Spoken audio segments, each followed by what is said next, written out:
വെള്ളരിക്ക പച്ചടി ഉണ്ടാക്കുന്ന വിധം. വെള്ളരിക്ക തൊലി ചെത്തി അകത്തെ ചോറ് കളഞ്ഞ് ചെറിയ കഷ്ണങ്ങളാക്കി കനം കുറച്ച് കീറി അരിഞ്ഞ് കഴുകി വെള്ളം മുഴുവൻ പിഴിഞ്ഞ് ഉപ്പും കറിവേപ്പിലയും ചേർത്ത് അല്പം വെന്ത ശേഷം കഷണത്തിന് തക്കവിധം ചുവന്നുള്ളി, വെളുത്തുള്ളി, ജീരകം ഇവ വെണ്ണ പോലെ അരച്ച് വെള്ളരിക്കയിൽ ചേർത്ത്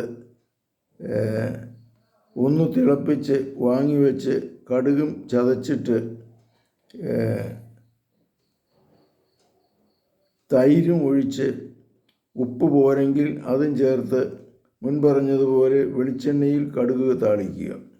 ഇങ്ങനെയാണ് വെള്ളരിക്ക പച്ചടി ഉണ്ടാക്കുന്നത്. പരിശുദ്ധ പരമദിവ്യകാരുണ്യത്തിന് നേരവും ആരാധനയും സ്തുതിയും പുകഴ്ചയും ഉണ്ടായിരിക്കട്ടെ. ശംശിയായിരിക്കും സ്തുതിയായിരിക്കട്ടെ.